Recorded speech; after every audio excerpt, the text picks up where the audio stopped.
I like to narrow it down, and at some point we're going to. And if you look at it, you think about last season, all those guys are back. So you figure that at some point somebody's going to step up and say, hey, it's my job, and this is what I like for that to happen. I like for one of those guys to all of a sudden just step up and become that guy, become an every down back for us. I've seen a lot said and written about already about expectations. Have you seen how are they handling that so far?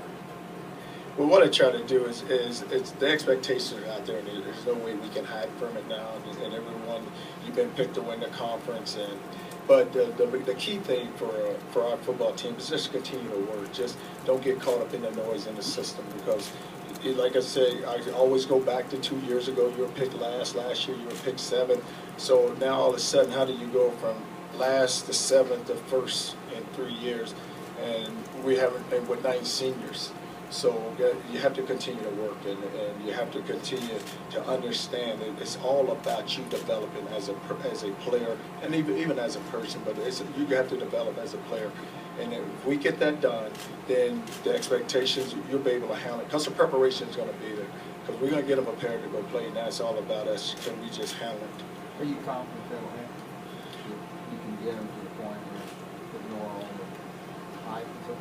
Well, if you're hoping that they just would go out and just play it and just play within themselves. But if you think, I hate to look back and think back about what has happened in the past, but you go beat a good West Virginia team, then you come home and you lose to Pittsburgh. You go beat Kentucky and you come home and you lose to Marshall. So it's all about can we continuously just be a consistent winner, and that's what we haven't built in the program, where we've been consistent week in and week out, where we wouldn't want. Now we wouldn't want to last 5 out of 6 games, but still though we have to be consistent where each week, and you have to understand is nothing is ever for. Don't take anything for granted. Just make sure you work, and then your work will pay off. So it's all about us going to work each and every day. Tell me, what was behind the decision to move Charles Gaines back to receiver? Well, when you look at it at defensive back, you had 4 starters coming back, and I was just trying to find a place for him. When we recruited him as a wide receiver. So I was saying to our wide receiver to watch the offense, I said we need to get us a guy over there that just has some energy to him, and somebody who's going to get that group of guys going, and that's what Gaines have been able to do. But he's a really good player also.